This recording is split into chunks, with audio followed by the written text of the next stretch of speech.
Había contenido, había ganas de hablar, había ganas de escuchar. Claro, muchas veces me han preguntado ¿por qué fuiste a este encuentro? O sea, yo fui con muchas dudas.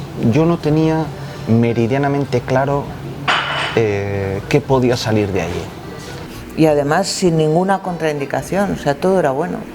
Bueno, es que me dejaron tan claro que los que participaban, que los que estaban en Nanclares eran personas que ya se habían desvinculado de la organización, que yo para mí ya no estaba hablando con gente de ETA, o sea, no iba a hablar con gente de ETA, sino gente que había pertenecido a ETA. Entonces yo creo que eso también pues marcó un poco la diferencia, ¿no?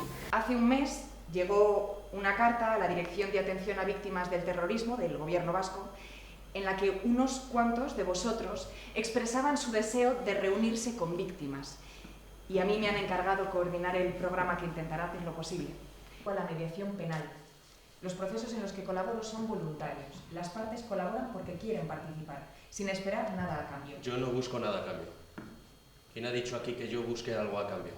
Porque es una historia que va de un encuentro y de cómo se produce un encuentro entre dos personas que en teoría podrían no encontrarse jamás, ¿no?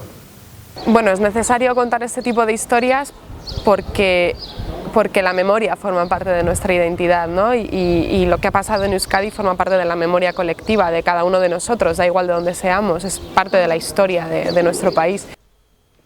¿Cuántos tenías cuando pasó? 19 años.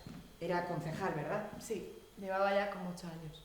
¿Y estaba amenazado? O sea, si dejas de verlo como un exterrorista y lo empiezas a ver como una persona que reivindica una segunda oportunidad, ¿no?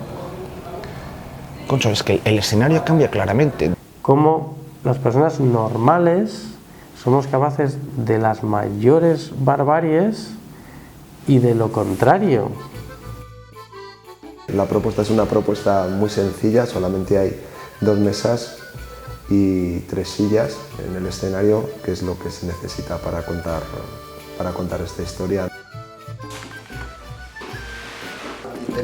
Si alguien se plantea una pregunta nueva o se resquebraja, ¿no? Se abre una grieta de lo que ya traía pensado de casa, habremos cumplido nuestro objetivo.